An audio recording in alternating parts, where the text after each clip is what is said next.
Alors, ah, pardon, désolé. Alors,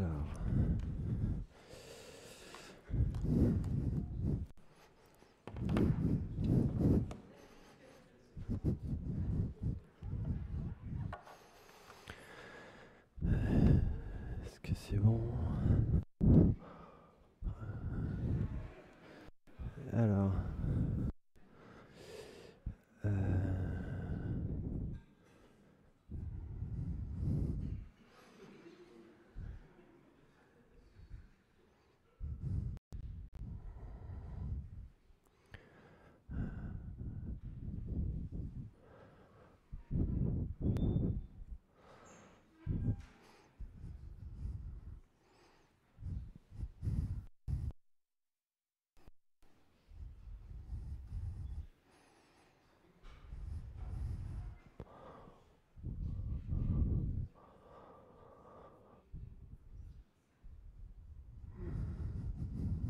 ok, ah oui.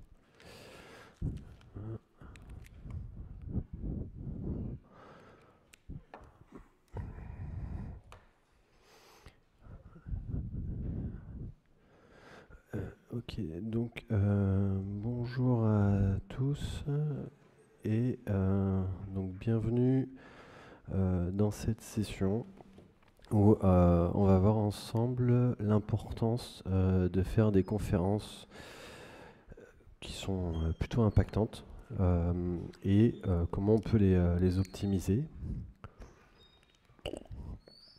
Voilà. Donc moi, je m'appelle Jean-François Garot. Euh, Ah, merde, pardon. Ok, alors je recommence du coup. Euh, ok, c'est bon.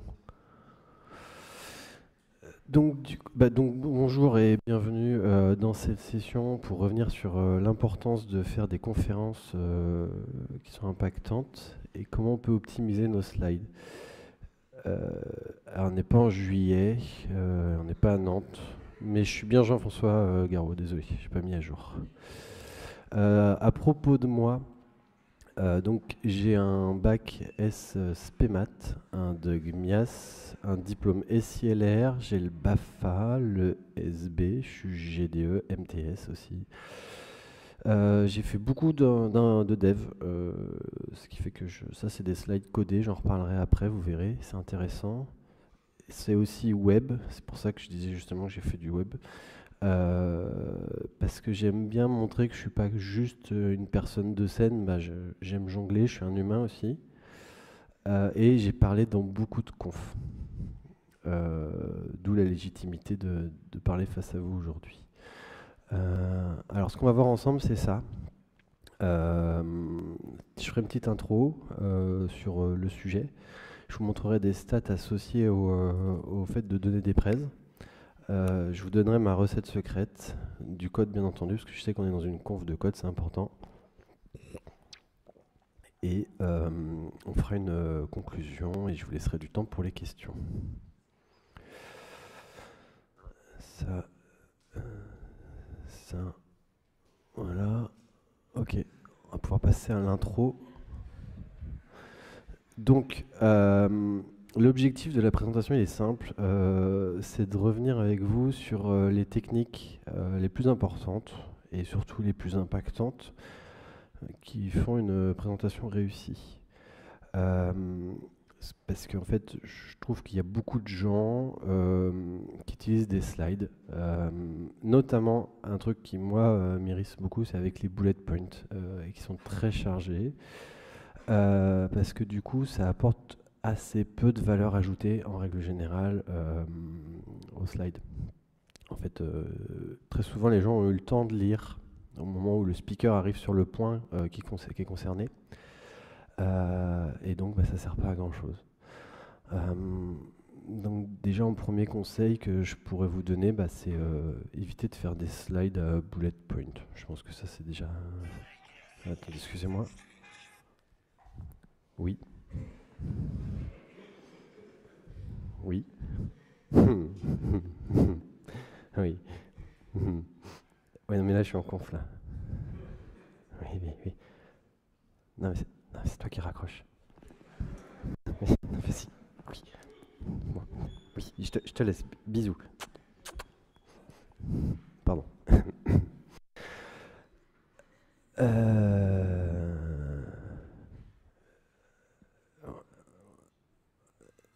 Oui, donc conseil pratique, il faut faire attention à ne pas se répéter, parce que du coup c'est un peu embêtant, ça se voit en fait potentiellement.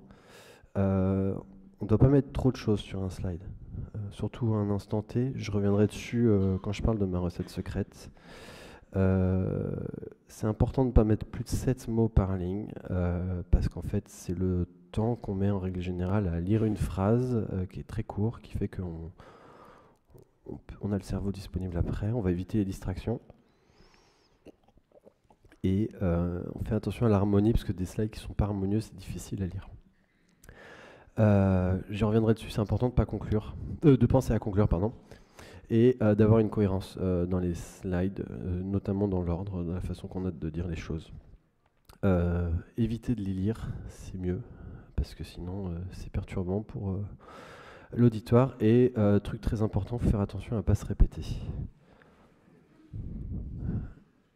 Donc ça c'est bon. Alors les stats, j'ai mis les sources, parce que je sais que vous aimez avoir des sources, c'est important. Donc les présentateurs n'utilisent en moyenne que 37% alloué du temps pour la présentation. 40% du temps de présentation est consacré à l'introduction et la conclusion.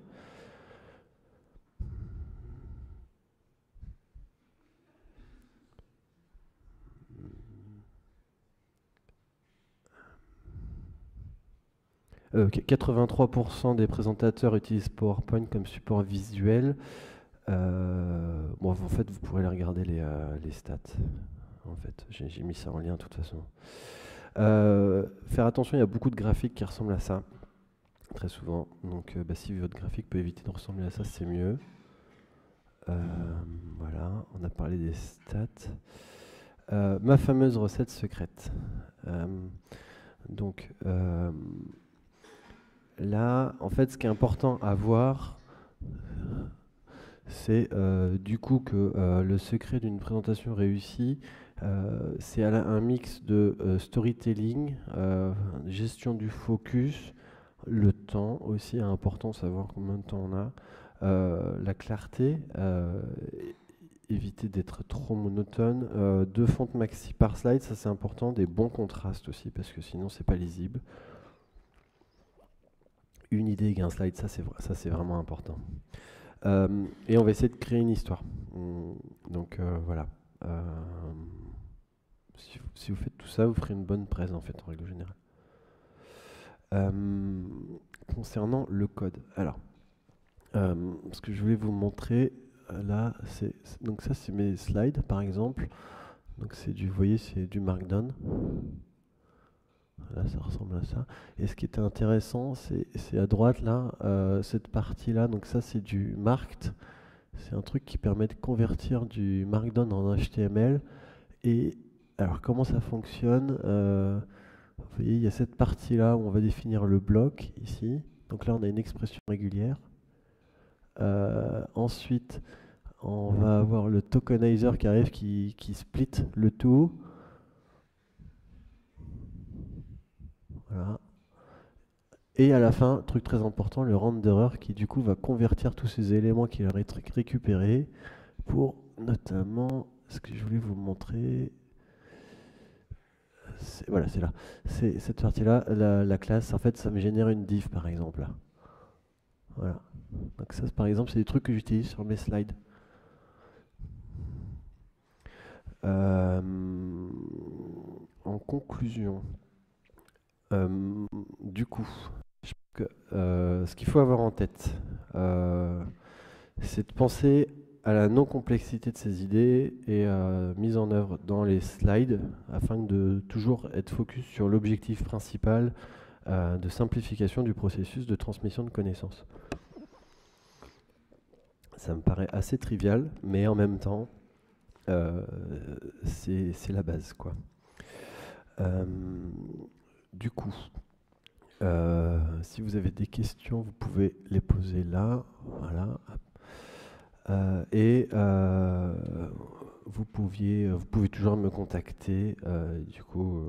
Alors j'ai mis mon fax. Euh, voilà. Je remercie. Voilà.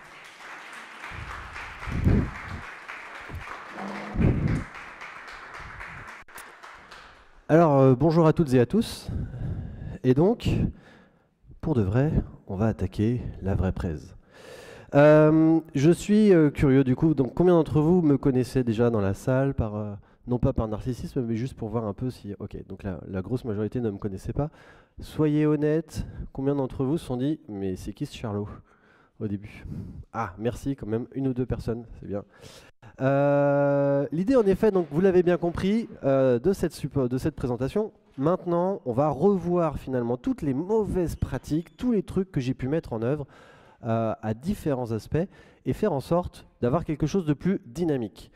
L'idée pour moi n'est pas de ressortir avec une presse qui est exceptionnellement belle, parce que je ne suis pas graphiste, en règle générale je ne fais pas des slides qui sont super beaux, mais par contre j'ai identifié un certain nombre de clés, de trucs que vous allez pouvoir facilement mettre en œuvre pour captiver, garder l'attention des participants, des participantes en fait.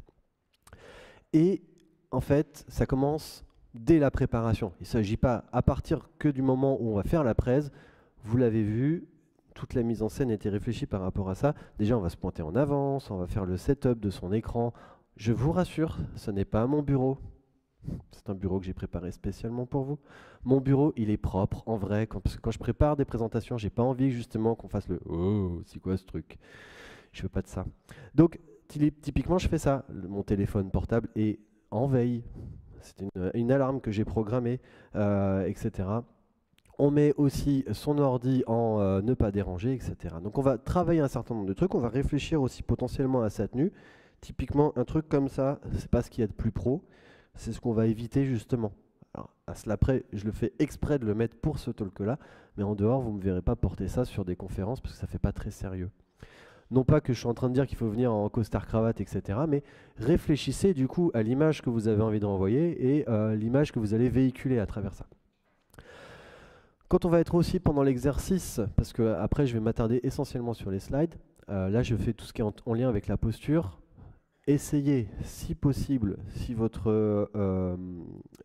le pouvez, d'être debout pour la présentation. Ce sera toujours mieux. Parce que déjà là, je ne vais pas être comme tout à l'heure, complètement avachi, avoir une voix monotone, etc. Le fait d'être simplement debout avec la cage thoracique ouverte fait que je vais être beaucoup plus éloquent naturellement avec vous sur scène. Et donc ça, déjà, ça sera beaucoup mieux. Je vais éventuellement bouger. Je vais avoir une télécommande qui va m'aider si j'ai besoin de montrer des éléments, etc. Ce qui fait que je ne vais pas être forcément enfermé derrière mon écran. Et de la même façon, quand bien même je peux avoir des notes speakers, je ne vais pas passer mon temps à les lire. Du coup, je vais vous regarder. Et si jamais ça vous gêne de regarder le public, en fait, vous regardez les coins ou vous regardez la hauteur. Typiquement, si j'ai pas envie de vous regarder dans les yeux, je vais passer mon temps à regarder d'un coin à un coin, etc. Et pour autant, vous aurez l'impression que je regarde la salle. Ce qui va être quand même plus agréable pour vous. Parce que là, je ne vous ai pas regardé au début, je pense que c'était pas ouf. Et puis de la même façon, on va essayer si possible, parce que ça nécessite une gymnastique quand on n'est pas habitué, travailler le côté inclusif aussi des slides. Enfin, des slides et du discours. Bref, ceci étant dit, donc ça c'était sur la partie posture, etc. Qu'est-ce qu'on doit travailler par rapport à tout ça? Ensuite, on va reprendre donc chacun des slides et on va les corriger. On va les corriger de façon à ce que je vous propose à chaque fois une amélioration et je vous explique aussi pourquoi j'ai fait ça. Parce que ce que je vous ai montré, certes, c'est un condensé des mauvaises pratiques, mais je suis convaincu que vous avez vu au moins une de ces mauvaises pratiques. Alors, je suis désolé pour mes collègues speakers. Je suis sûr que vous en avez vu déjà pendant l'événement et que vous en voyez régulièrement, malheureusement, certains pris ici et là. Donc, on va travailler, on va revoir ça ensemble. Premier truc, on va faire attention à différents aspects. On va se relire. Si on présente quelque chose, on va faire au moins l'effort d'éviter des fautes de frappe, des fautes d'orthographe, le fait de se mettre à jour. Si la présentation a bien été écrite en 2018, ok, mais ne l'affichez pas. Ça fait un petit peu, j'ai ressorti le truc du placard, voilà, puis j'ai pas fait d'effort pour vous. Le côté de la pertinence, après on va faire attention au contraste. J'ai fait exprès de prendre une image où je savais que c'était très clair pour que ce soit très peu lisible. Tout ça c'est vrai. Et aussi j'ai fait exprès de prendre une image dont j'avais pas les droits, mais sur lequel on a bien compris que j'avais pas les droits, parce que du coup Shutterstock lui il les possède. Donc tout ça on va réfléchir à ça, parce que c'est facile en fait. On va transformer par exemple ce slide qui était tout droit sorti d'une thèse à quelque chose de beaucoup plus sobre. L'art de bien rater sa conf, ici, le 7. Bon, en vrai j'ai triché, c'est complètement hardcodé, donc dire ici c'est facile, et ça je récupère toujours la date du jour. Mais en tout cas, à chaque fois je mets toujours un petit truc. Typiquement j'ai quand même fait un effort spécialement pour vous aujourd'hui, j'ai intégré le QR code Open Feedback de Torrentech. Donc j'ai quand même fait une modif pour vous sur mes slides. Donc, et là c'est pareil, j'ai réfléchi au contraste. L'image qui vient ici, elle vient de Unsplash. Unsplash, Pexel, FreePix, c'est des sites de ressources avec des images libres de droit que vous pouvez utiliser facilement, qui sont plutôt propres, sur lesquelles vous pourrez facilement récupérer des belles images, mettre en image et en idée justement toutes vos idées, les choses que vous avez besoin de développer. Donc là déjà on va commencer par ça. Ensuite, la magnifique bio. Alors, vous êtes des privilégiés. Vous avez le droit de voir ma photo de permis. Je ne la montre pas à n'importe qui, hein, vraiment. Sentez-vous un petit peu privilégié de ça.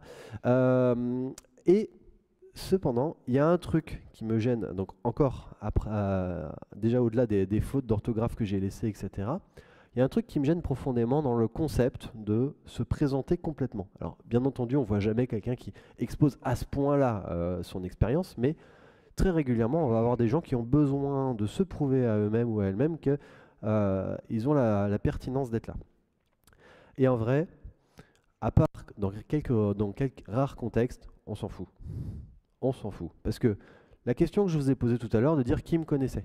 Il y en avait une partie qui me connaissait. Du coup, vous êtes venu parce que vous me connaissiez déjà.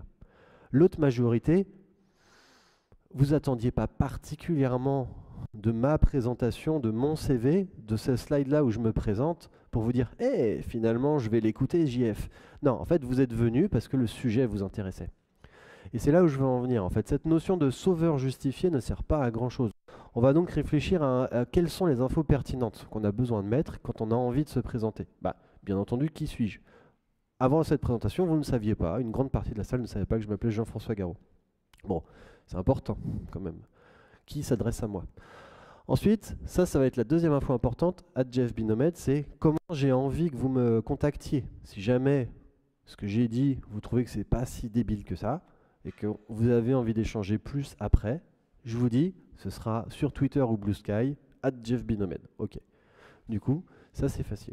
Le rôle, je le mets exprès là pour dire qu'il peut quand même avoir un sens. Typiquement, si je suis je suis dans une présentation commerciale et face à des clients, et j'ai ce fameux slide où je dois me présenter. En effet, il faut quand même un minimum que j'ai une position d'autorité, que je dise, bon écoutez, moi je suis le référent truc-muche pour que le client puisse comprendre quel est mon rôle. Dans un cadre communautaire, c'est un peu différent.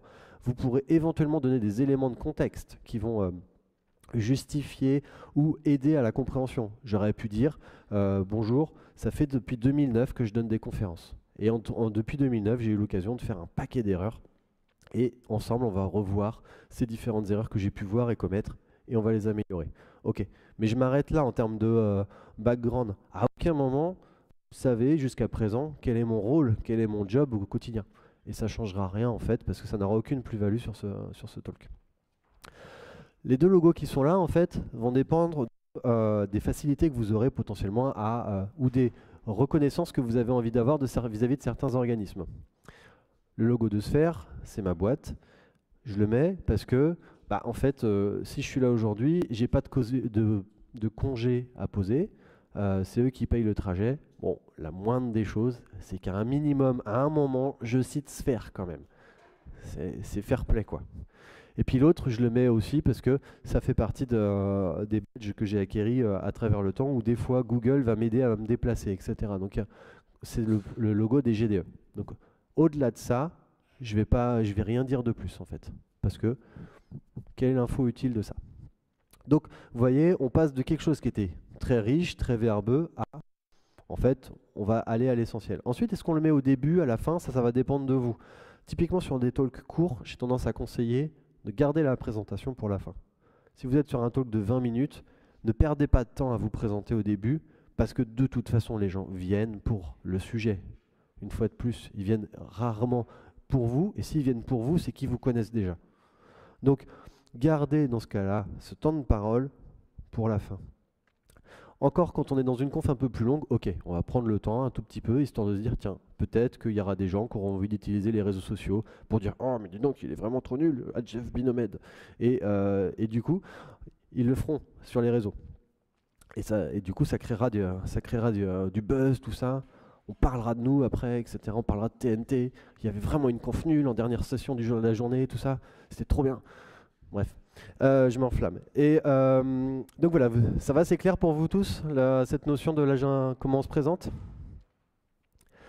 Concernant l'agenda, en fait, ce que je critique sur l'agenda, c'est pas tant la présence d'un agenda, mais c'est cette fâcheuse tendance qu'ont les gens à le faire apparaître comme un fil d'Ariane. Vous voyez ce côté qu'on voit très souvent dans des conférences, dans des expos, où et là, on est au 3e chapitre, et là, on arrive au 4e chapitre. À chaque fois, ils vont mettre le plan. Alors, bien entendu, ils mettent jamais titre, présentation, etc. Et en fait, j'en parle parce que pour moi, ça génère cet effet-là. Alors, je ne sais pas si c'est hyper lisible, donc je vais vous le lire. Hein. Je ne suis pas sûr que ce soit ouf au fond. Donc, moi, à 40 minutes sur une conf de 50 minutes. Et ça, c'est la fin du talk. Donc là, c'est tout à l'heure, vous, là, quand vous saurez qu'il y a la keynote de clôture et que vous avez envie d'y aller à tout prix. Et puis, imaginez-moi qui vous dit ça à 10 minutes de la fin, et je dis, et maintenant, nous venons de terminer le 1er chapitre. Et en fait, en faisant ça, en amenant ce côté récurrence, gestion du temps, qui est purement arbitraire, parce qu'en fait, peut-être que, en effet, je vais passer 40 minutes sur le chapitre 1, parce que j'avais besoin de passer 40 minutes sur le chapitre 1. Mais vous ne savez pas si finalement le chapitre 2, 3, 4, ils vont être traités dans les 10 minutes qui restent. C'est mon talk, c'est moi qui gère, je sais le timing que j'ai à avoir. Sauf que vous, public, vous ne le savez pas. Résultat, en fait, indirectement, je me retrouve à générer chez vous un sentiment d'impatience. Et quand vous voyez cette info, vous commencez à regarder la montre et vous êtes beaucoup moins concentré vis-à-vis de moi. Donc, en règle générale, je ne mets pas d'agenda. Je dis à l'oral ce qu'on va voir ensemble et ça s'arrête là. Et après, faites-vous confiance dans votre timing, dans les répètes que vous avez fait, qui vont vous guider. Ça ne sert à rien. Encore une fois, on est sur une info qui est avec une assez faible pertinence en termes d'information.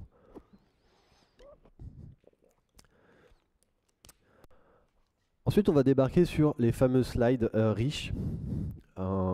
J'ai théoriquement bien rempli l'objectif. Vous aviez bien tout lu, normalement. Hein, avant que j'arrive sur ce fameux paragraphe là, pour être bien sûr que je serve vraiment à rien. Ça en fait, typiquement, c'est ce que j'appelle un slide autoporteur. C'est un slide qu'on va éventuellement donner en rest-it, mais c'est pas un slide qu'on va jouer le jour J. Pourquoi? Parce qu'en fait, on va vous donner de la lecture. Vous mettre un truc comme ça, c'est vous forcer à prendre le temps de lire et à essayer en même temps de jongler entre ce moment où moi je suis en train de vous donner des explications sur le texte. En plus, je suis pas sympa, je vous ai mis un gif, un truc qui tourne. Donc, je génère beaucoup de perturbations qui font que ça va être compliqué pour vous de vous concentrer. Donc, si vous voulez vraiment mettre ça, vous préparez des versions de rest-it. D'ailleurs, vous verrez dans les slides que je vous partage, je vais vous partager une version de rest-it. Vous n'aurez pas, par exemple, toute l'intro. Vous n'aurez pas mon slide de présentation. Vous aurez des slides supplémentaires que vous n'avez pas là, etc. Ça, c'est les trucs que je prépare, qui du coup, eux, vont avoir du texte à lire. C'est pas grave quand on a la version de rest-it d'avoir des trucs à lire. Par contre, quand on est sur scène, là, on va éviter. Donc, on va retravailler ça. On va déjà réduire le titre, et puis on va essayer de faire des petites phrases. Il y avait tout à l'heure un truc que j'ai dit sur le fait qu'il ne faut pas avoir des phrases de plus de 7 mots, mais je reviendrai dessus après. Là, vous voyez, je mets notamment Donc c'est déjà un peu plus concis, plus facile pour vous à lire. Je vais éventuellement mettre en avant des aspects, etc. Et là, je vais vous donner un truc magique qui va garder l'attention de tous vos participants et participantes. Ça s'appelle l'affichage séquentiel. C'est disponible dans n'importe quel moteur de présentation. Et ça fait donc un truc comme ça. Si on devait refaire cette présentation, vous gommez tout le caca que j'ai fait avant, etc. Bonjour. Ensemble, on va voir pourquoi finalement on va s'intéresser aux différents mécanismes. Et donc, ce que j'aimerais, c'est revoir avec vous toutes les techniques majeures qui concernent la bonne pratique pour réussir une présentation.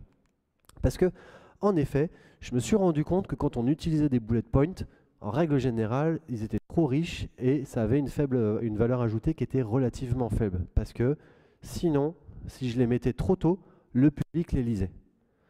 Et quand il le lisait, je servais vraiment à rien. Donc, si je dois commencer par un conseil numéro 1, c'est vous conseiller d'éviter les bullet points.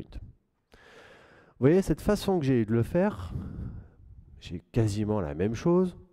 Bon, j'ai mis un peu plus de dynamisme dans la voix, etc. Très bien. Mais le fait que j'ai guidé, ne serait-ce qu'en gardant les bullet points, change radicalement la façon dont vous absorbez ce slide-là. Ça, c'est si vous avez du mal à vous détacher du côté bullet point, parce que je comprends, c'est un côté rassurant, etc. Et je ne crache pas sur les bullet points, attention. Le bullet point a une vraie valeur, en effet, c'est le rassemblement d'idées communes. D'accord ? Par contre, si vous remarquez que vous êtes en train de faire en sorte que une idée par bullet point, en fait, elle peut être remplacée par une idée égale un slide, ça va être beaucoup mieux. Ça, c'est vraiment un des trucs les plus majeurs que j'ai fait quand j'ai fait évoluer mes présentations à travers le temps. C'est, je me suis rendu compte que beaucoup des choses que j'avais en termes de bullet point pouvaient être remplacées par un slide par bullet point. Parce qu'à chaque fois que j'avais une ligne, c'est que j'avais un truc à dire en fait. Résultat, ça a eu deux effets bénéfiques. Mes notes speakers se sont beaucoup plus diluées, plus facile aussi pour moi à assimiler. Typiquement, au lieu d'avoir un slide où j'ai 5-6 points sur lesquels j'ai plein de notes, parce que du coup j'ai plein de points, plein d'idées, et je vais splitter ça en N slide. Résultat, je vais juste avoir les notes speakers associées à mon slide, à mon idée, et je vais être beaucoup plus pertinent. Et après, je vais continuer de retravailler la chose. Alors, deuxième fois, on retente l'exercice. Bonjour à tous et à tous. On va voir ensemble maintenant pourquoi on doit voir finalement cette conférence, quel va être l'enjeu. Et en fait, pour moi, l'enjeu, ça va être avec vous de revenir sur les concepts majeurs. Donc, on va revoir quelques techniques de simplification de processus, d'exposition de slides, etc., qui vont vous aider à comprendre comment avoir des slides un peu plus percutants.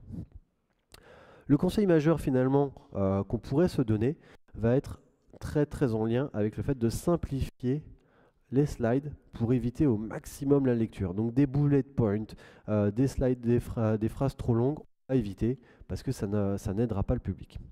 Alors là, bien entendu, je me suis permis de reformuler complètement parce que c'est plutôt ce que j'aurais eu tendance à faire naturellement si j'avais voulu direct vous donner le bon contenu. D'accord ? Et là, encore une fois, vous voyez une image, une phrase très simple, assez courte à lire, et pour autant, je parle beaucoup dessus. C'est pas pour autant. Et je vais garder beaucoup plus facilement votre attention avec ça. Donc là, rebelote, on va la simplifier, on enlève le gif, encore, on ne se répète pas, nos bullet points ou alors step by step, et le pas plus de 7 mots par ligne, ça c'est pas mal ça, donc j'ai d'autres points après à afficher, mais le pas plus de 7 mots par ligne, en vrai, alors je sais plus, 1, 2, si c'est bon, où je l'ai vu à l'origine, mais il se trouve que c'est la taille de phrase qui fait que vous êtes en capacité de la lire quasi instantanément. Donc du coup, à partir du moment où vous avez lu une phrase de 7 mots, en fait, vous savez, votre cerveau il est disponible pour écouter l'orateur ou l'oratrice. Et ça tombe bien, il n'y a pas plus de 7 mots sur cette ligne. Faites attention à l'harmonie, du coup, j'en ai parlé, et on ne lit pas, bien entendu, ces slides.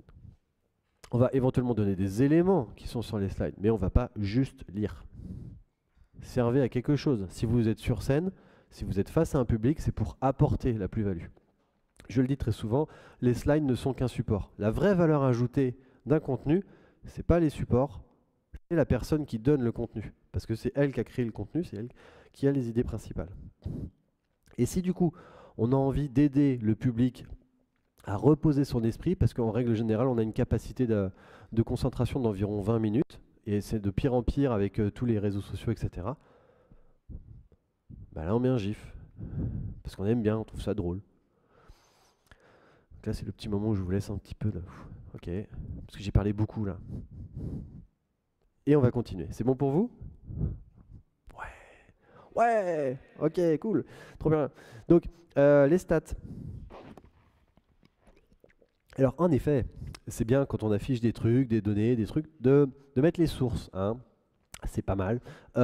Et quand on a des... ah oui, et donc ça c'est programmé, hein, ce truc-là. Ce truc-là, il est programmé. Donc c'était pour vous montrer qu'il fallait faire attention aux notifications. Donc, comme je disais, il peut y avoir des données plus ou moins pertinentes. On challengera éventuellement la pertinence des données et des stats que je vous ai affichés. Mais ce qui va être intéressant, c'est que si on peut rien dégager, si c'est illisible, bah, ça sert à rien. C'est pas parce que c'est pertinent que ça doit être montré. Du coup, on va réfléchir aux choses de façon différente. J'ai retravaillé, par exemple, complètement la représentation de ces barres graphes. Et je l'ai travaillé de 3 façons différentes. Donc du coup, j'ai dit, on a identifié qu'il y avait une partie qui concernait les présentations. Ok, donc on voit qu'il y a 83% qui utilisent PowerPoint, donc tout ce qui est présentation. 40% du temps est utilisé pour les intros et les conclusions. Et 22% jugent qu'une histoire, qu'un slide est mieux s'il y avait une histoire mémorable. Ok, soit. Ouais, donc, je vous ai dit, on n'est pas là pour challenger la pertinence des trucs, mais juste la façon dont je les présente. Donc après, on passe sur la parole en public, 77% ont peur, 75%, etc.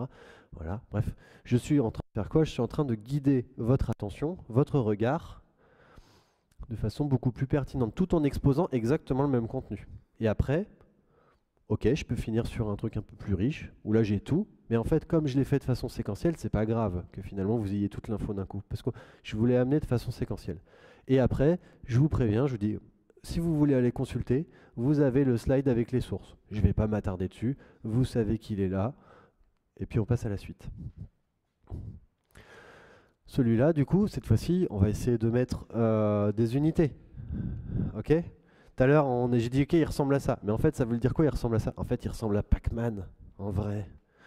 60, je sais plus, donc ça pour le coup, c'est complètement faux, hein. C'est un mème qui traîne sur Internet, ça me faisait marrer, donc je me suis dit, tiens, ça sera bien pour la présentation. Donc en vrai, je sais pas si 75% des diagrammes ressemblent à Pac-Man. Mais c'est pas grave. Ce que je voulais que vous reteniez, c'est que là, du coup, je mets des chiffres, je mets une potentielle source, je mets à quoi ça correspond, parce que je disais juste à ça. Voilà, très bien, mais vous savez pas. Et du coup, je vous donne aussi, cette fois-ci, une légende, mais qui est lisible. Parce que j'ai bien vu des fois des trucs où on a des légendes illisibles. Bref.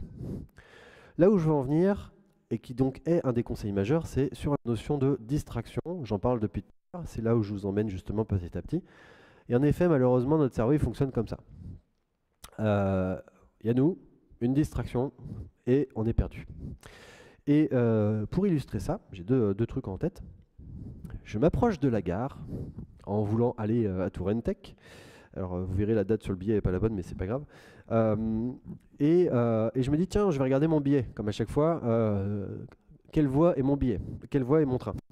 Alors mon train est voie 3, voiture 11, place 92. Ok, très bien. Donc je marche.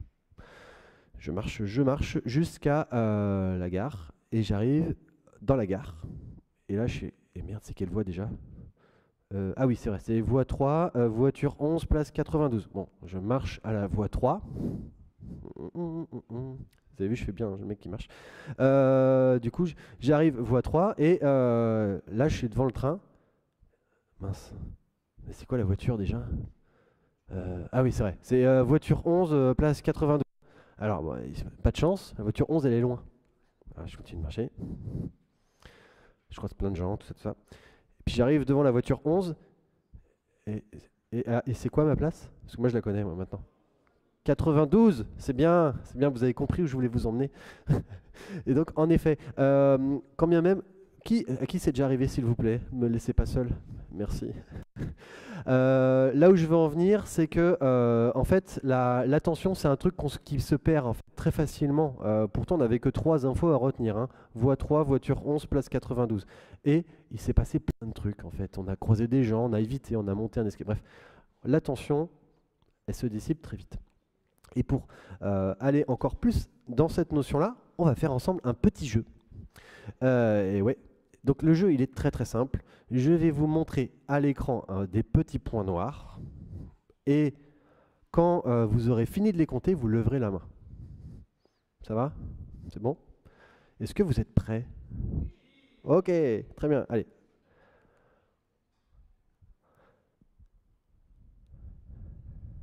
Ok. Donc on est entre 3 et 5 secondes. C'est normal, je vous rassure, hein. Vous êtes un public normal.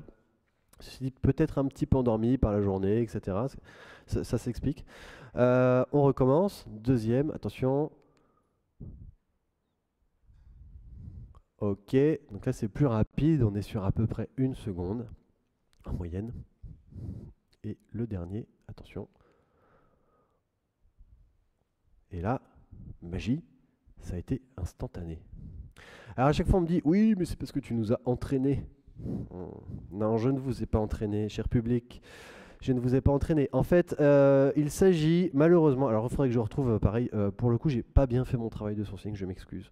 Mais d'études scientifiques qui ont été faites aussi sur le cerveau humain, etc., et qui montrent que au-delà de 6 objets, eh ben, en fait, le cerveau, il a besoin d'un temps de réflexion. Vous verrez, je ne sais pas si vous avez déjà vu des vidéos avec des chimpanzés qui font des trucs où ils voient des objets, puis des positions, et puis après, en fait, eux, ils n'ont pas du tout les mêmes capacités cognitives que nous là-dessus. On se dit, waouh, ils sont trop forts, les chimpanzés. Bah, en fait, non, c'est juste que leur cerveau, il est fait pour ça. Nous, notre cerveau, il est fait, par exemple, pour reconnaître qu'un tigre caché au milieu de palmiers, c'est dangereux, et donc on va se méfier. Donc, nous, on a cette limitation. L'humain normal a cette limitation de 6 objets. Si je vous parle de ça, c'est que du coup, vous vous en doutez bien, au-delà de ces objets, on va faire réfléchir notre public. Si on commence à afficher des objets, des choses à l'écran, on en revient encore et toujours à cette notion de distraction. Plus on va faciliter l'assimilation d'informations, plus on va avoir du cerveau disponible. Typiquement, ma recette secrète comme ça, c'est pas une bonne idée. Il y a peut-être en effet, il y a tous les éléments qui sont, j'ai vraiment mis des trucs vrais. J'ai mis que des trucs qui étaient pertinents. Par contre, j'ai pas été sympa avec vous sur la disposition du slide, ni sur la quantité d'informations. Donc déjà, premier truc, on va commencer à réorganiser. Et là où je veux en venir, c'est, alors, attendez, hop, je vais passer exprès au prochain slide parce que je veux pas que vous lisiez trop tout d'un coup. Là où je veux en venir, c'est que ok, vous avez vu là où je voulais vous emmener. Il y a un slide retravaillé avec plein d'informations. Pour autant, qu'est-ce que je fais? Est-ce que je vous affiche tout d'un coup ou pas? En fait, non. Je vais vous y amener de façon séquentielle. Là où je veux en venir, c'est que si dans vos présentations, dans les slides que vous avez à faire, le résultat que vous avez à montrer est compliqué, c'est la vie. C'est comme ça. Si vous faites une conférence sur de la data et que vous devez ou du ML et que vous devez montrer des formules mathématiques qui correspondent au modèle de machine learning que vous êtes en train d'utiliser, bah, c'est pas de votre faute si l'équation elle est compliquée. Elle est ce qu'elle est. Pour autant, on va peut-être quand même réfléchir à la manière dont on va l'amener. Et donc, si moi je devais revoir cette façon, cette soi-disant recette, bah, du coup on va réfléchir à l'ordre. Donc on va commencer par la préparation déjà. Et on va grouper. On va se dire que donc réussir une présentation, c'est à la fois un mix de maîtrise du sujet, du storytelling. Donc le storytelling est un vrai truc à travailler. Il y a plein de confs là-dessus, vous pourrez voir, on pourrait échanger après sur le sujet. Avoir une suite logique aussi sur ces slides pour essayer de créer une histoire. Et donc tout ça, c'est ce qu'on va faire dans la partie préparation. Ensuite, on va s'attaquer du coup à la réalisation des slides. Une fois qu'on est dans la réalisation des slides, on va appliquer quelques petits trucs. Je vous ai parlé du une idée égale un slide, déjà c'est un bon premier concept. D'une manière générale, des slides épurés, ça va vous aider. Une réflexion permanente sur c'est quoi la gestion du focus. Les bons contrastes, ça c'est à réfléchir d'une manière générale, hein. Je ne vais pas me lancer dans un débat thème dark ou thème white, etc. D'ailleurs, petit disclaimer, même si on est bientôt à la fin de la presse, il y a 1 milliard de choses que j'aurais pas dites à la fin de cette présentation. En vrai, je fais des formations d'une journée sur le sujet. C'est pas pour, je peux pas condenser tout en 50 minutes en fait. Donc j'ai dû faire un certain nombre de choix. Donc si à la fin vous vous dites, eh mais t'as pas parlé de ça, en effet, mais 50 minutes c'est court. Bref, du coup, deux fontes max par slide, etc. Ça c'est plein de petites règles à respecter en fait. Et enfin, pour finir, quand on est sur scène, on va réfléchir à la gestion du temps. Donc là, bah, on a de la chance. Tourentech nous fournit ici des super timers, donc c'est génial. Je sais exactement combien de temps il me reste. Donc ça va m'aider. Se mettre au niveau de l'auditoire. Si je vois que vous êtes endormi, je vais vous poser des questions. Si je vois qu'il y a des têtes qui sont mais qu'est-ce qu'il a dit là, j'ai pas compris, etc. Je vais essayer de faire attention à ça. La clarté dans le discours. Le fait que j'ai une bouteille d'eau pour essayer de garder la bouche hydratée, c'est pas pour rien. Alors bien sûr, on évite le côté que j'ai fait tout à l'heure, mais le fait de boire, ça aussi c'est une bonne pratique. Ça va vous aider à garder une diction correcte. Peut-être que certains d'entre vous m'ont vu tout à l'heure, parce que je suis arrivé exprès en retard, avant la scène, j'étais tout seul dans mon coin à faire des gestes comme ça, pour travailler mes zygomatiques, pour être sûr qu'au moment de cette présentation, ma bouche soit suffisamment élastique pour être suffisamment claire vis-à-vis de vous. Bref, et je travaille ma présence sur scène. Alors ma présence, bon, je dirais pas que j'ai un charisme de ouf, mais juste je suis là, en fait, c'est ça, ma présence, et pas complètement assis. Ça se limite déjà à ça, hein. On va pas se mettre la pression. Présence sur scène, c'est juste on est là et pas avachi ou complètement enfermé ou quoi que ce soit. D'accord? Bref, vous voyez, le truc c'est pas grave en fait de finir avec un slide qui a plein d'informations. Bah, c'est des vraies informations que j'ai à vous passer. Par contre, je l'ai amené de façon séquentielle. Et le fait de l'amener de façon séquentielle vous aide du coup à ingurgiter plus facilement les slides. Bref, on va essayer de réfléchir au focus. J'en ai parlé plein de fois. Un bon mécanisme qui va vous permettre de gérer le focus, c'est le slide noir. Là, il n'y a rien à l'écran. Vous n'avez pas d'autre choix que de me regarder et de m'écouter. C'est idéal si typiquement j'ai une intro à faire ou une conclusion. Si j'ai un moment où j'ai besoin d'avoir votre attention, bah là je suis sûr de l'avoir en fait. Parce que je ne vous donne aucun élément de distraction possible. Alors peut-être que je ne vais pas faire ça sur toute la présentation, ça va vous lasser. Mais c'est un truc hyper simple à utiliser et qui va que vous pourrez utiliser pour capter l'attention. Et donc, si on va faire du code, parce que bon, le code en soi, il n'est pas toujours simple à lire, etc. Et puis on a plein de trucs à montrer. Alors déjà, bah, on évite les gifs, tout ça. Un slide de code n'est pas obligé de compiler. C'est pas parce que je vous ai vraiment mis ici le code TypeScript qui compile que ça va vous servir.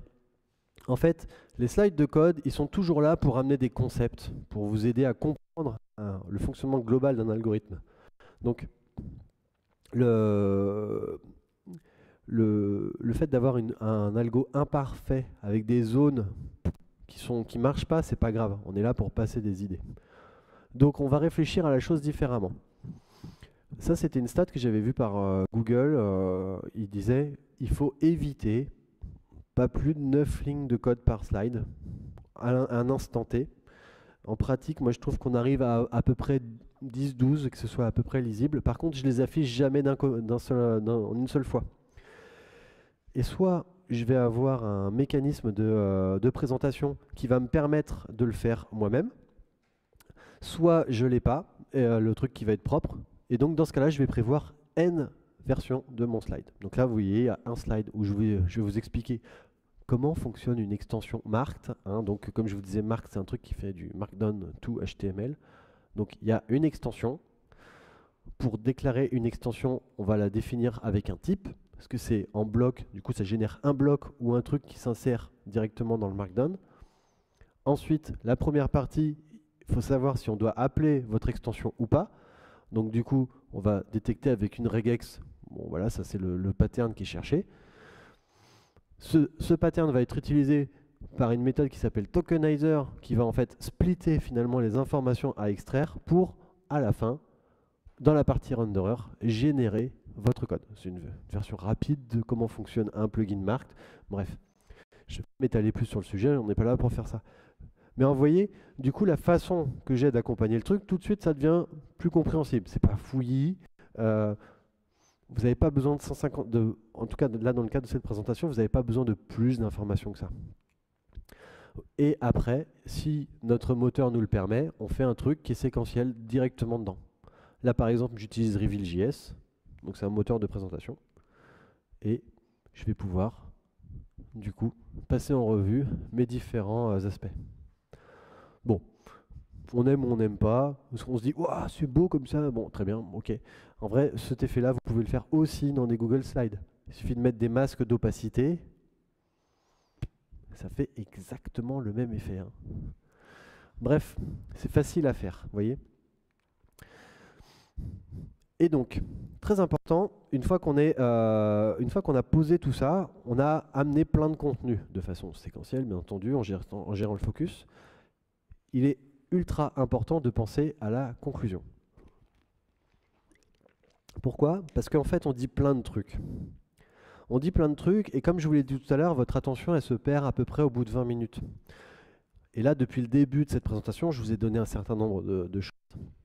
Et je sais que vous en retiendrez pas la moitié. C'est pas que je crois pas en vous, c'est normal, c'est comme ça, c'est comme ça que ça fonctionne. Donc la conclusion, c'est ce moment où j'ai cette tribune et je vous dis, ok, si vous devez repartir avec un truc, c'est ça. Donc pensez systématiquement à inclure une conclusion dans vos slides. Typiquement, celle-ci, donc c'est une façon très alambiquée de dire qu'il faut faire simple, mais si vous relisez bien, vous prendrez le temps de le relire, vous verrez que ça veut dire qu'il faut faire simple en fait. Je pourrais du coup la remplacer par ça, par un slide comme ça. En résumé, si vous devez penser à un truc essentiel quand vous faites des slides, pensez simple. Keep it stupid simple. Ok?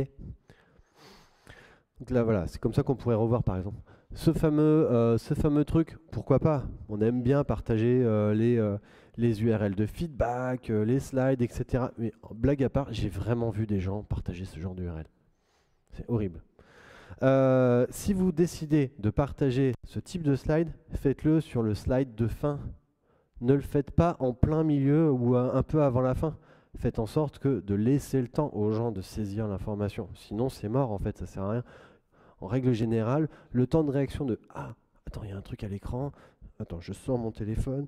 Est-ce que j'ai la bonne appli ?» Et bien en fait, il va se passer tellement de temps qu'on aura raté le coche pour saisir l'info, etc. Donc, en règle générale, aujourd'hui, si j'ai des trucs à vous partager, c'est sur le dernier slide, parce que c'est celui sur lequel je reste à la fin, c'est l'écran de fin, vous avez le temps.